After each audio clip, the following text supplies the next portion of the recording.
শ্বশুরবাড়িতে আসছিলাম, আসার পর দেখি সুন্দর একটি ব্যতিক্রমধর্মী খেলার আয়োজন।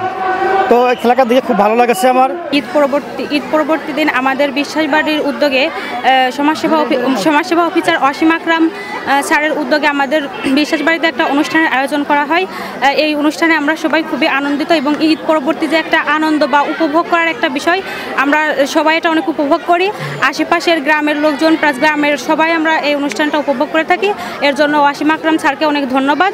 আমরা চাই প্রতি বছরই এই অনুষ্ঠানটা আমাদের মাঝে সে উপস্থাপনা করুক এবং আমরা সবাই যাতে এটা নিয়ে উপভোগ করতে পারি।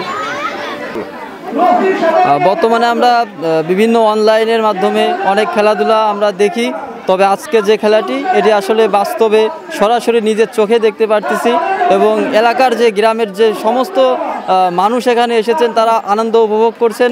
ঈদের পরবর্তী দিনে এরকম একটা আনন্দ আসলে খুবই নজিরবিহীন। বর্তমানে আমরা চাই যে এটি আসলে গ্রামবাসী ধরে রাখুক এবং প্রতি বছরই এই আনন্দ আমরা উপভোগ করি। ছুটিতে বাড়ি এসে শ্বশুরবাড়িতে আসছিলাম, আসার পর দেখি সুন্দর একটি ব্যতিক্রমধর্মী খেলার আয়োজন। তো এই খেলাটা দেখে খুব ভালো লাগছে আমার। আমিও চাই যে প্রতি বছর যদি এরকম সুন্দর সুন্দর খেলা আমাদের মাঝে উপহার দেয়।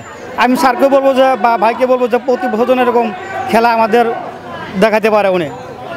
স্যারকে আমি অসংখ্য ধন্যবাদ জানাচ্ছি। ঈদ পরবর্তী সময়ে যে গ্রামীণ মানুষের ভিতরে যে একটা আমেজ, উৎসবের যে আমেজ, সেই আমেজটা কিন্তু আমরা এই গ্রামীণ খেলাধুলার মাধ্যমে ফিরে পেয়েছি।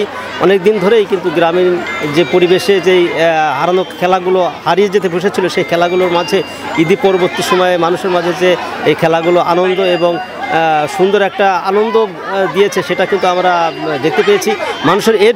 মানুষের ভিতরে একটা সম্প্রীতি, আনন্দ এবং যে ভালোবাসার সেতুবন্ধন তৈরি হয়েছে। এটাই কিন্তু আমরা চাই যে প্রতিটা গ্রামে যদি এই খেলাগুলো হয় তাহলে মানুষের মাধ্যমে উচ্ছ্বাস, আনন্দ এবং ঈদের যে সম্প্রীতি সেটা বেশি বজায় থাকবে।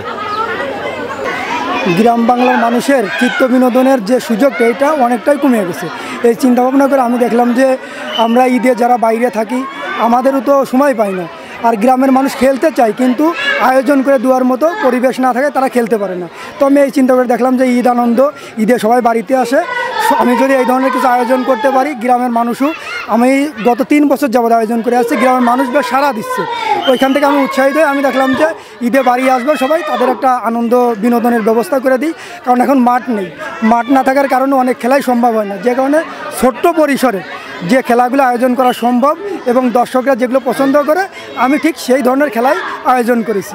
এবং এগুলো দেখে আপনারা দেখতে পাচ্ছেন যে দর্শক কিন্তু কানায় কানায় পূর্ণ, এরা খুবই উপভোগ করে এবং এরা যেভাবে উৎসাহ দিচ্ছে, এভাবে যদি আমি উৎসাহ পাই তাহলে আমি এটা কন্টিনিউ করব।